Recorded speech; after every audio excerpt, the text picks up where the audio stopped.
Сите пеат, пее дури и буковата пењушка. Кога минала ноќта, зверовите разбрале дека никогаш не ќе излезат од јамата. Тогаш волкот се подгрбавил.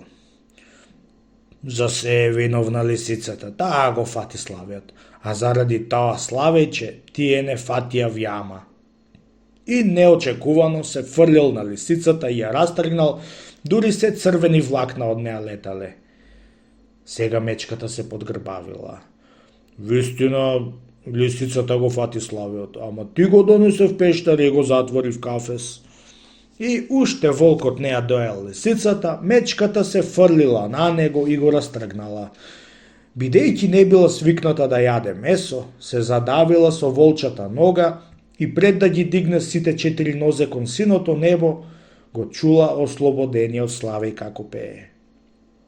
Слободене, пее, а во пештерата ниеднаш не го отвори клончето, рекла мечката и се укочила. Славејчето ја почнало својата песна. Чирулак, чирулак, денес еве пеам пак. Брезите и јасиките зашумеле. Есен, светка заден зрак, Славејот ни пее пак. Трите печурки замафтале радосно со капите. Есен, дува ветрец млак, Славејот ни пее пак. И сите весело запеале. Чирулак, чирулак, есене и сјае зрак, вее ветрец тих и млак, Славејот ни пее пак. Наеднаш, неочекувано за сите, запеала и буковата пенушка.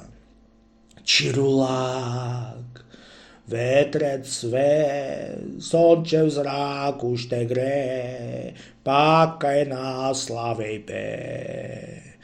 А Славејот продолжил. Чирулак, чирулак, шумо моја свете драг, јас на твојот цветен праг пеам пак. Тоа била незапомната веселба што траела 3 дни и 3 ноќи. Четвртиот ден, шеќерното дете почнало да се простува од своите шумски пријатели. А сега јас ќе се вратам во градот Негобило. Остани со нас, го молеле сите. Шеќерното дете им се заблагодарило на гостолюбивоста. Па јас не сум сам, ме чека коларот Ване, а секако на мене мисли сладкарот Марко. Од едниот ќе научам дрводелски занет, од другиот сладкарски. До година на пролет ќе ви дојдам на гости и ќе ви донесам полна кола подароци. И шеќерното дете пошло по познатото патче кон најголемиот мал град на светот Негобило и запеало Сонце грее, сјае зрак, на пролет ќе дојдам пак.